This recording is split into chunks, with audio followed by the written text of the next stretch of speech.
दोस्तों, math master trick में आपका स्वागत है। Don't figure is there, TD sir is here. देखिए क्वेश्चन क्या है। किसी भिन्न के अंश और हर दो एक में जोड़ने पर भिन्न का मान 4/5 हो जाता है। यदि अंश और प्रत्येक हर में एक घटा दिया जाए तो भिन्न का मान कितना हो जाता है? 3/4 होता है। भिन्न बताना बेटा, वेरी वेरी इंपॉर्टेंट क्वेश्चन बेटा, यूपी बोर्ड एग्जामिनेशन के लिए। माना भिन्न क्या है? x/y है। ऊपर अंश होता है, नीचे हर होता है। तो प्रथम शर्त से हम करेंगे। यहाँ पे प्रथम शर्त से क्या हो जाएगा? x/y। उसने कहा कि हर में एक जोड़ने पर, किसी भिन्न के अंश और हर एक जोड़ने पर, अंश अंश ऊपर होता है और हर कहाँ होता है? नीचे होता है। इसमें भी एक जोड़ने पर तो भिन्न का मान कितना हो जाता है? 4/5 हो जाता है। अब इसका मल्टीप्लाई कर दीजिए तो यहाँ पे कितना हो जाएगा? 5x + 5 और यहाँ पे हो जाएगा 4 का मल्टीप्लाई करेंगे 4y + 4। तो अब एक्स वाई वाली एक तरफ कर लेते हैं। 5x - 4y, यहाँ हो गया 4, ये 5 इधर आया तो माइनस हो गया। तो 5x - 4y = हो जाएगा -1। समीकरण बनी एक, हमारी बन जाएगी। अब दूसरी शर्त से लिखेंगे यहाँ पे, द्वितीय शर्त से। चैनल को लाइक कीजिए, सब्सक्राइब कीजिए, ज़्यादा से ज़्यादा शेयर कीजिए। तो द्वितीय शर्त से क्या हो जाएगा? द्वितीय शर्त से हमारा क्या कह रहा है? यदि अंश और हर प्रत्येक में से एक घटा दिया जाए। अंश में ये हो गया हमारा भिन्न, और इनमें से एक क्या किया जाए? घटा दिया जाए। दोनों में से एक घटा दिया जाए, अंश और हर ऊपर में से भी और नीचे में से एक घटा दिया जाए तो भिन्न का मान कितना हो जाता है? 3/4 हो जाता है। अब क्रॉस मल्टीप्लिकेशन कर लेंगे तो 4x - 4, यहाँ हो जाएगा 3y - 3। तो 4x और 3y को इधर लाएंगे तो -3y हो जाएगा, और ये हो जाएगा -3 + 1।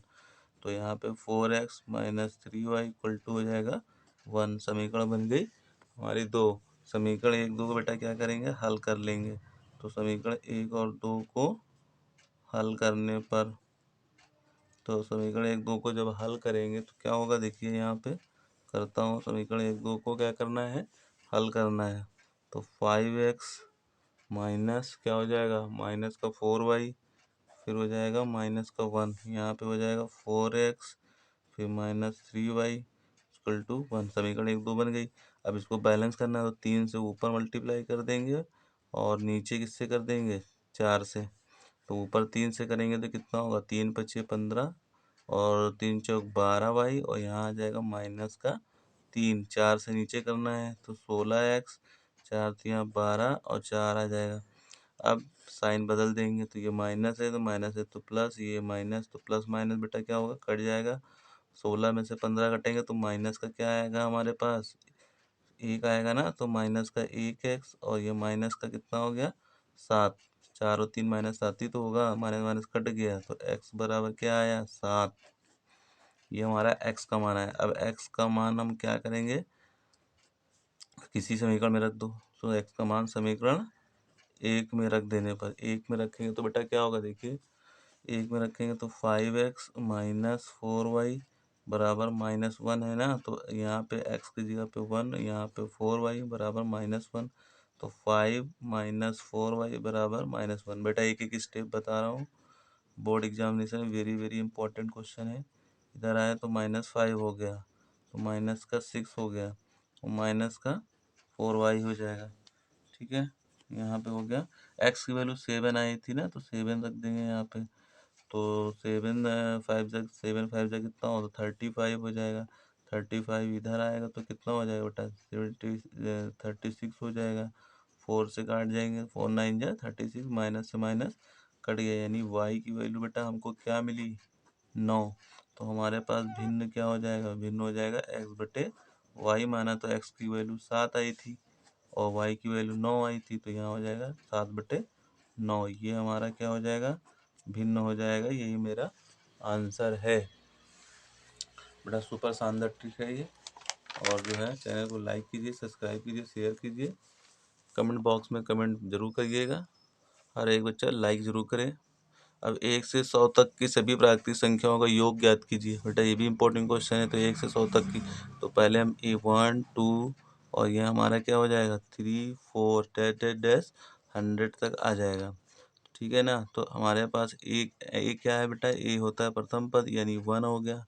ये हमारा क्या है? प्रथम पद ही तो है, ये हमारा प्रथम पद ए हो गया। डी कैसे निकालते हैं, दूसरे में से पहले को माइनस कर दे तो डी में से दूसरे को माइनस करेंगे तो क्या मिलेगा 1। और एल की वैल्यू कितनी है, एल हमारे पास हो गया 100, अंतिम पद है ना 100। अब हमको निकालना है योग, बेटा क्या निकालना है, योग। योग का फॉर्मूला क्या होता है, एस एन बराबर, सूत्र है ना ये, सूत्र लगा दो, n/2 a प्लस एल। तो n की वैल्यू हमारे पास कितना है, n की वैल्यू हमारे पास 100 है ना, ये रखा है 100। तो n बराबर हो गया 100। तो हमारे पास फॉर्मूला क्या बन जाएगा, n/2 a plus L. n की जगह रखा 100, नीचे 2, फिर a की जगह पे क्या रखेंगे 1, फिर प्लस 100। l का मान भी 100 है, n का मान भी 100 है हमारे पास। ठीक है, तो फिर यहाँ से काट लेंगे ना, तो यहाँ कितना हो जाएगा 50। तो 50 गुणे 100 में एक जोड़ देंगे, 101 आएगा। तो 101 का गुणा 50 में कराएंगे बेटा, कितना होगा 5050। ये हमारा आंसर हो जाएगा कटाक। देखिए नेक्स्ट क्वेश्चन क्या है, -3,4 की एक्स एक्सिस से दूरी क्या होगी। वेरी वेरी इंपॉर्टेंट क्वेश्चन बेटा, objective question, very very important है, very very important, super. X axis से दूरी पूछा है, तो एक्स एक्सिस ये एक्स होता है, ये होता है वाई, बिंदु यही होते हैं। एक्स एक्सिस से दूरी क्या होगी, तो एक्स एक्सिस से जिससे पूछेगा वो नहीं होगा, यानी ये नहीं होगा, तो वाई वाला आंसर हमारा होगा 4। ये रहा खटाक, आंसर हो जाएगा 4। जिससे पूछता है वो नहीं होता है, एक्स एक्सिस से पूछा तो एक्स वाला नहीं होगा, वाई वाला आंसर होगा, यानी 4। तीसरा अगला क्वेश्चन क्या है बेटा, देखो यहाँ पे, बिंदु 3,4 की वाई एक्सिस से दूरी क्या है। बिंदु की 3,4 की वाई एक्सिस से दूरी क्या है, तो वो दूरी क्या है, ये 3 पे है, ये 4 पे, पहले क्या आता है एक्स आता है ना, तो ये हो जाएगा 4,3। ये 4 पे है, ये मिल रहा है हमको 3 पे, तो इसकी दूरी हो जाएगी 4,3। नेक्स्ट क्वेश्चन बेटा देखिए क्या है हमारे पास, सर्वसमीका का सब ये क्या है, सर्वसमीका सेक स्क्वायर थीटा बराबर 1 प्लस टेन स्क्वायर थीटा दिया हुआ है। तो यहाँ से हमको क्या करना है, वैल्यू निकालनी है। क्वेश्चन को ध्यान से पढ़िए, वेरी वेरी इंपॉर्टेंट क्वेश्चन है, सुपर इम्पोर्टेंट है ये। तो यहाँ से क्वेश्चन क्या हो जाएगा, देखिए जब ध्यान से नोट कर ली, कॉपी ओपन ले लीजिए, नोट कर लीजिए। ये जो हमारा क्वेश्चन है, देखिए यहाँ से क्या है, तो हम यहाँ से क्या करेंगे, देखिए ये हमको दिया गया है, ये हमको दिया गया है sec square theta, very very important question है बेटा। यहाँ से हम क्या करेंगे, कॉस थीटा को कॉमन ले लेंगे, एलएचएस है ना, एलएचएस लेने के बाद हम क्या करेंगे, कॉस थीटा को बाहर निकालेंगे। कॉस थीटा बाहर निकालते हैं तो क्या होता है, जिसके नीचे, जिसके पास नहीं है उसके नीचे जाएगा, तो साइन के नीचे क्या हो जाएगा कॉस। यहाँ कॉस तो निकल गया, तो यहाँ 1 बचा, और यहाँ पे क्या बचा 1। 1 के नीचे कॉस नहीं है हमारे पास, कॉस हमने कॉमन लिया है, तो कॉस इसके नीचे आ जाएगा। फिर यहाँ से हम क्या करेंगे, नीचे से भी कॉस कॉमन ले लेंगे। तो नीचे से भी जब कॉमन लोगे तो ऊपर क्या बचेगा, साइन थीटा बटे cos theta. Cos theta common निकल गया तो 1 बचा, यहाँ पे क्या बचा कॉस थीटा। जिसके पास कॉस नहीं है वो कट जाए, कॉस से कॉस कट गया, तो यहाँ पे हमारे पास साइन बटे कॉस बेटा क्या होता है, साइन बटे कॉस होता है हमारे पास टेन थीटा। तो यहाँ हो जाएगा टेन थीटा, यहाँ पे क्या हो जाएगा -1, यहाँ 1/cos क्या होगा सेक थीटा। नीचे साइन बाई कॉस क्या होगा टेन थीटा, और यहाँ पे 1/cos क्या होता है सेक थीटा। ये हो जाएगा हमारे पास। अब 1 को किनारे कर दो, तो यहाँ पे क्या हो जाएगा tan theta plus sec theta -1, और नीचे क्या हो जाएगा टेन थीटा, फिर यहाँ भी हो जाएगा माइनस का सेक थीटा, और यहाँ पे क्या होगा प्लस का 1। ये हमारे पास आ जाएगा। कॉन्जुगेट से बेटा क्या कर दो, मल्टीप्लाई कर दो, ऊपर वाले साइन से देखना है, यहाँ प्लस है तो माइनस से गुणा हो जाएगा। तो टेन थीटा माइनस क्या होगा सेक थीटा, फिर यहाँ से देखेंगे ना ऊपर से टेन थीटा और माइनस सेक थीटा। अब इनका क्या कर दो, गुणा करा दो। तो गुणा कराओगे तो बेटा कैसे गुणा कराओगे, 10 का 10 में कराओगे तो टेन स्क्वायर थीटा मिलेगा। फिर सेक का कराओगे तो क्या मिलेगा, सेक स्क्वायर थीटा मिल जाएगा। ऊपर ऊपर गुणा कराना ना इसमें, फिर माइनस बीच में आ जाएगा, तो यहाँ कितना हो जाएगा टेन थीटा और माइनस का सेक थीटा। नीचे गुणा करा दो, नीचे गुणा कराओगे तो क्या हो, नीचे वही रहेगा जैसे लिखा हुआ है, ये और ये दोनों ऐसे एक साथ रहेगा, tan theta minus sec theta plus का 1, ऐसे ही और ऐसे ही नोट कर लो नीचे वाला। तो ये हमारे पास ऐसे आ जाएगा। अब ऊपर tan square theta sec square theta बराबर किसके होता है 1 के, लेकिन फॉर्मूला हमारे पास क्या होता है sec square theta minus tan square theta बराबर 1 होता है ना। तो यहाँ पे पहले 10 आ रहा है, प्लस का आ रहा है, तो हमको यहाँ क्या करना पड़ेगा, माइनस फिर यहाँ पे हो जाएगा हमारे पास टेन थीटा और प्लस सेक थीटा बचेगा ना, माइनस से गुणा कर देंगे। नीचे बेटा कुछ नहीं करना है, नीचे वही रहेगा जैसे चल रहा है, नीचे नोट कर लो। ये लो आ गया तेरा आंसर, आएगा मतलब बच्चे आएगा। फिर क्या करना है, कुछ नहीं करना है, जो लाना है वो लिख के काट दे। यहाँ पे -1 हो गया, ठीक है। यहाँ पे क्या लिख देगा, 10 - 1, यहाँ पे हो जाएगा टेन थीटा माइनस कॉमन ले लिया सेक थीटा, यहाँ पे क्या बचेगा प्लस का 1, और यहाँ पे क्या बच रहा है, यहाँ बच रहा है हमारे पास टेन थीटा फिर माइनस का सेक थीटा प्लस 1, नीचे भी तो बचा हमारे पास टेन थीटा और माइनस का क्या बेटा, इंपॉर्टेंट क्वेश्चन है ये, इससे कट गया। अब ऊपर बचा माइनस का 1 और नीचे क्या बचा tan theta minus sec theta, तो माइनस से गुणा कर दोगे तो क्या हो जाएगा हमारे पास सेक थीटा और ये माइनस का टेन थीटा, माइनस माइनस वाला प्लस हो जाएगा, प्लस वाला माइनस हो जाएगा क्योंकि यहाँ माइनस है। तो ये हमारा क्या बेटा हो जाएगा RHS। ये तेरा आंसर आ गया RHS। वेरी वेरी इंपॉर्टेंट बेटा क्वेश्चन है, नोट कर लो, कॉपी और पेन ले लो और इसको नोट कर लो, super important, very very important question है। और चैनल को लाइक जरूर करो, ठीक है। अब नेक्स्ट क्वेश्चन देखिए, यहाँ पे क्या है, जो चैनल पे हमारे नए हैं उसको जो है सब्सक्राइब कर ले ताकि अगली क्वेश्चन मिलती रहे, वेरी वेरी इंपॉर्टेंट। एक ऊर्ध्वाधर खंबे की परछाई खंबे की ऊंचाई के बराबर है तो सूर्य का उन्नयन कोण क्या होगा, ये हमको बताना है, ठीक है। एक ऊर्ध्वाधर खंबे की परछाई, तो एक हमारा हो गया खंबा, ये हो गया A और B और इसकी हो गई ये परछाई। परछाई बेटा कितना है, ये सारे क्वेश्चन करा चुका हूँ।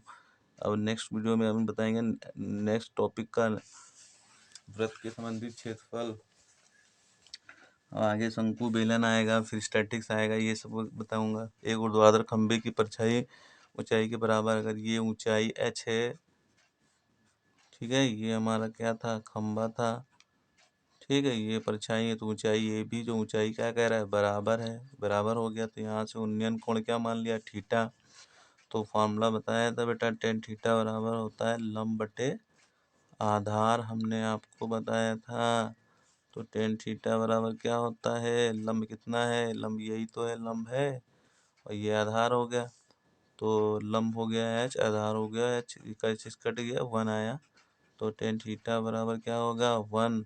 1 में कितने डिग्री का मान होता है, 1 होता है 10/45, तो यहाँ लिख देंगे 10/45, तो थीटा बराबर कितना आ जाएगा 45 डिग्री, तेरा आंसर आ जाएगा। देख बेटा सुपर, देख 3x² - 8x + 5 विभक्तर क्या करना है, ज्ञात करना है। तो विभक्तर का फॉर्मूला क्या होता है, विभक्तर हमारे पास क्या, पहले द्विघात समीकरण लिख लेते हैं। द्विघात समीकरण बेटा क्या होगा, द्विघात समीकरण हमको यहाँ से लिखना है। द्विघात समीकरण क्या हो जाएगा, द्विघात समीकरण होता है ax² + bx + c बराबर होता है 0, यही तो होता है द्विघात समीकरण। तो ये हमारा हो जाएगा, ये द्विघात समीकरण हो गया। तो अब यहाँ से क्या करेंगे, समीकरण निकालने के लिए हमें क्या करेंगे, यहाँ से तो हम इसकी तुलना कर देंगे, a बराबर इतना हो गया, फिर क्या होगा यहाँ से द्विघात समीकरण निकालेंगे तो a बराबर इतना और b बराबर कितना हो जाएगा ये, ठीक है। अब यहाँ से हमारे पास क्या होने वाला है, और c बराबर हमारे पास ये हो जाएगा। तो द्विघात समीकरण बेटा निकालना है, तो द्विघात समीकरण तो पहले हम क्या करेंगे, कंपेयरिंग कर लेंगे। यहाँ लिख देना बोर्ड एग्जाम में, तुलना करने पर नंबर नहीं कटेंगे, पूरे नंबर भर भर के मिलेंगे, बारिश हो जाएगी तेरे क्वेश्चनों पे, अगर तू सही पूरा सिस्टम से करेगा तब मिलेंगे ना। देख बेटा यहाँ पे क्या हो गया हमारे पास, कितना हो गया, a की वैल्यू कितनी है 3, b बराबर कितना है -8 और c बराबर बेटा कितना है 5। एकदम ट्रिक से बता रहा हूँ, ये देख ट्रिक है ये। अब फार्मूला लगा दे, b² - 4ac बराबर 0, तो इसका फार्मूला हो जाएगा, विभक्तर लगा दो यहाँ पे। b की वैल्यू कितनी है, b की वैल्यू हमारे पास -8, 4, a की वैल्यू कितनी है 3, c की वैल्यू कितनी है 5, यही तो है ना। अब इसका मान निकाल लो, व्यक्तर निकल आएगा, 8 का स्क्वायर क्या हो माइनस का स्क्वायर प्लस 64, 4 3 12, 12 पंचे 60 और 60 जो 4, अभी व्यक्तर बेटा क्या आया 4। इस टाइप के क्वेश्चन होते हैं बेटा, ऑब्जेक्टिव क्वेश्चन पूछे जाते हैं, वेरी वेरी इंपॉर्टेंट।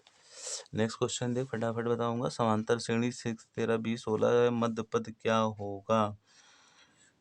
तो बेटा मध्य पद क्या होगा, कुछ नहीं करना है। देखिए समांतर श्रेणी जो है 6 13 20 है, 216 का मध्य पद निकालना है। सबसे पहले हम क्या लिख लेंगे, यहाँ पे श्रेणी दी हुई है 6 13 20 डैश डैश डैश कितना दिया हुआ है, 216 दिया गया है। इसका मध्य पद बताना है। तो ए बराबर बेटा क्या होगा, पहले तो ये लिख लेता हूँ 6, डी बराबर 13 माइनस 6, दूसरे में से पहले को घटाना है ना, तो डी बराबर मिल जाएगा 13 में से 6 गए 7 मिल गया। अब एल हमारे पास कितना है, या टी एन कितना है, टी एन भी लिख सकते हो, तो टी एन बराबर 216 हो जाएगा। फॉर्मूला लगा दो, एन की वैल्यू निकालनी है हमको, एन हमको यहाँ से निकालना है। तो फार्मूला क्या होता है, टी एन बराबर a plus n minus 1 into d. अब की बार 95% पार, इस बार 95% बेटा पार करा दूंगा। टी एन की वैल्यू कितनी है, 216, तो यहाँ रख दो 216। ए की वैल्यू कितनी है, 6, प्लस एन कितना है हमारे पास, एन निकालना है, डी कितना है 7 है, ये हमने यहाँ पे रख दिया। अब हमको यहाँ से सॉल्व करके वैल्यू निकाल ही लोगे, सब वैल्यू सॉल्व कर लोगे ना, तो यहाँ पे कितना हो जाएगा देखो, 7 से गुणा कर दो। तो 216 है हमारे पास, 216 को 9 तो इधर ले आओ 6, तो यहाँ कितना बचेगा, n माइनस 1 इंटू 7, यहाँ बच जाएगा हमारे पास 216 में से 6 घटेंगे ना, तो कितने बचेंगे, 210 बचेगा, है ना। अब यहाँ पे हो गया हमारे पास n माइनस 1 इंटू 7 को नीचे ले आओ, हटाओ 7 को नीचे लाओगे तो कितना हो जाएगा, 7 3 21 और 0 यानी 30 बचा, और n माइनस 1 को इधर लाएंगे तो कितना हो गया, n की वैल्यू निकल गई बेटा 30 प्लस 1 कितना हो गया, n की वैल्यू 31। ये हमारा n की वैल्यू निकली। हमसे पूछा था मध्य पद बताओ, तो मध्य पद बेटा बताया था, मध्य पद निकालने के लिए फॉर्मूला क्या होता है, मध्य पद है ना, विषम संख्या है ना हमारे पास, तो n प्लस 1/2 कर देना है मध्य पद में, तो 31, और क्या हो जाएगा 1/2, तो 31 और 1 कितने हो गए 32, तो 32/2, 2 से काट ले 16, तो ये हमारे पास हो जाएगा 16 मेरा आंसर हो जाएगा। खड़ाक इस तरह से बेटा क्वेश्चन करेगा, स्पीड होनी चाहिए मैथ में, तभी पूरा पेपर कर पाएगा। चैनल को ज़्यादा शेयर कर, लाइक कर, और धमाके से जो है सब्सक्राइब कर, लाल वाला बटन दिख रहा है उसको जो है क्लिक कर। दो समरूप त्रिभुजों की भुजाएं कितना बेटा, नेक्स्ट क्वेश्चन देख, दो समरूप त्रिभुजों की भुजाएं 4:9 है, तो त्रिभुजों का क्षेत्रफल अनुपात बताना है। वेरी वेरी इंपॉर्टेंट क्वेश्चन बेटा है, वेरी वेरी इंपॉर्टेंट। तो देख बेटा इंपॉर्टेंट क्वेश्चन ही करा रहा हूँ, फालतू क्वेश्चन नहीं करा रहा हूँ, इंपॉर्टेंट ही क्वेश्चन करा रहा हूँ। सारे क्वेश्चन इंपॉर्टेंट हैं, बोर्ड एग्जाम में 2024 में 70 नंबर गेन करेगा। और जो है कॉपी पेन ले लीजिए, सारे क्वेश्चन नोट कर लीजिए, बार बार मैं कहता हूँ, ठीक है, ताकि जब आगे कराऊंगा तो ये पीछे वाला तो नहीं हो पाएगा। तो शंकु बेलन स्टैटिक्स, उसके बाद वृत्त का है, तो संबंधित वृत्तों से संबंधित क्षेत्रफल है, शंकु बेलन हो गया, ये सब क्वेश्चन कराऊंगा, ठीक है। तो जो है नोट करता रहे, और जो है मैथ मास्टरी चैनल का एंजॉय करता रहे, और मज़े से पेपर दे। दो समरूप त्रिभुजों की भुजाएं कितनी बेटा, 4:9 है, तो उनके क्षेत्रफलों का अनुपात बताना है। तो देखो त्रिभुजों के क्षेत्रफल का अनुपात और दो समरूप त्रिभुजों की भुजाएं दे रखी हैं 4:9, तुझे कुछ नहीं करना, बस ये ले, इस एकदम ब्रह्मास्त्र दे रहा हूँ, इसका क्या है अनुपात दिया हुआ है, इसका वर्क कर देगा आंसर। अनुपात का मतलब बेटा क्या होता है, अनुपात का मतलब होता है बटे में, तो इसको ले बटे में, तो यहाँ पे लिख देगा त्रिभुज, त्रिभुज पहले वाले त्रिभुज का क्षेत्रफल निकालना है, तो यहाँ पे ऐसे लिख दे, फिर दूसरे वाले त्रिभुज का क्षेत्रफल निकालना है, तो ऐसे लिख दो। अब क्या करोगे, दोनों को स्क्वायर कर दो, दोनों का पूरे का स्क्वायर कर दो, तो यहाँ क्या होगा, 4 का स्क्वायर 16 और 9 का स्क्वायर 81, ये ले तेरा आंसर आ गया 16:81 हमारा इस सवाल का आंसर हो जाएगा। नेक्स्ट क्वेश्चन देख बेटा, एक और क्वेश्चन है हमारे पास। क्या क्वेश्चन है, समरूप त्रिभुजों की ऊंचाइयां कितनी दे रखी हैं, 3 सेंटीमीटर, फिर कितनी दे रखी हैं, 4 सेंटीमीटर। और भी क्वेश्चन इंपॉर्टेंट बेटा बताऊंगा नेक्स्ट वीडियो में, जो है इम्पोर्टेंट क्वेश्चन 2024 में जो आपका आएगा, वेरी वेरी इंपॉर्टेंट क्वेश्चन लेकर आता रहूँगा। चैनल को लाइक कीजिए, सब्सक्राइब कीजिए और दबा के शेयर कर दीजिए बेटा, ठीक है। ये शेयर करना मत भूलिएगा बेटा, शेयर जरूर करिएगा कि या कर भला तो हो भला, आप सबका भला चाहेंगे तो आपका भी भला होगा, तो शेयर जरूर करिए बेटा। समरूप त्रिभुजों की ऊंचाई है 3 सेंटीमीटर तथा 4 सेंटीमीटर है, तो त्रिभुज का क्षेत्रफल बताइए क्या होगा। यही क्वेश्चन, सेम क्वेश्चन है बेटा। देख जुगाड़, 3 सेंटीमीटर लिख ऊपर, नीचे क्या लिखेगा 4 सेंटीमीटर लिखा। अब इसका क्या करना है, स्क्वायर, ठीक है ना। स्क्वायर कैसे करेगा, स्क्वायर करना भूल जाएगा, तो देख स्क्वायर करना नहीं भूलेगा, क्योंकि समरूप त्रिभुज कह रहा है तो 2 त्रिभुज आएंगे ना, ए बी सी, फिर एक त्रिभुज आएगा समरूप मतलब समान, तो ये हो जाएगा डी ई एफ, 2 त्रिभुज हो गए। तो 2 त्रिभुज हो गए, 1 और 2, 2 त्रिभुज हो गए, तो इसका मतलब कितनी त्रिभुज है, 1 और 2, 2 का मतलब 2 पर इसकी पावर 2, 2 त्रिभुज हो गए, 2 त्रिभुज है तो इसकी पावर 2 हो गई, स्क्वायर हो गया। ये जुगाड़ बना लेता हूँ। तो फिर 3 का स्क्वायर करेगा तो 9 आएगा, और 4 का स्क्वायर करेगा बेटा कितना आएगा, 16। 3 का स्क्वायर क्या होता है 9, 4 का स्क्वायर क्या होगा 16। तो तेरा आंसर क्या होगा बेटा, ये है जुगाड़, इसको बोलते हैं जुगाड़। तो 9 और 16 तेरा आंसर हो जाएगा, 9 अनुपात 16 हो जाएगा। जुगाड़ भी दे दिया, तुझे ट्रिक दे दी। देख, अगर स्क्वायर करना कैसे भूलेगा तू, कुछ नहीं करना है कि देखो क्वेश्चन में ही आंसर होता है बेटा, समरूप त्रिभुज है तो ठीक है भाई, समरूप त्रिभुज है तो है, समरूप त्रिभुज है तो है, इसमें कौन सी टेंशन है, टेंशन नहीं लेने का, क्योंकि don't figure is there, DD sir is there. अब यहाँ पे 2 त्रिभुज हैं, 1 और 2, 2 का मतलब क्या हो, 2 का मतलब इसकी पावर 2, इसकी पावर क्या कर देगा 2, 3/4 का स्क्वायर किया, 9/16 और 9 अनुपात 16। ये तो तेरा आंसर हो गया। अब जब भी क्वेश्चन पूछा जाएगा, वेरी वेरी इंपॉर्टेंट बेटा क्वेश्चन लाता रहूंगा। चैनल को लाइक कर, शेयर कर, दबा के शेयर कर, और ठोक ताल पूरे एकदम, जो क्वेश्चन 70 में 70 मार्क्स इस बार बेटा लाना है, अब की बार 95% पार। तो ये पेपर में जो है बोर्ड एग्जाम में 2024 में 70 में 70 मार्क्स दिलाएंगे आपको। और जो है आप तैयारी करते रहिए, हमारे साथ जुड़ते रहिए, लाइक कीजिए और सब्सक्राइब कीजिए। थैंक यू, मिलते हैं नेक्स्ट वीडियो में।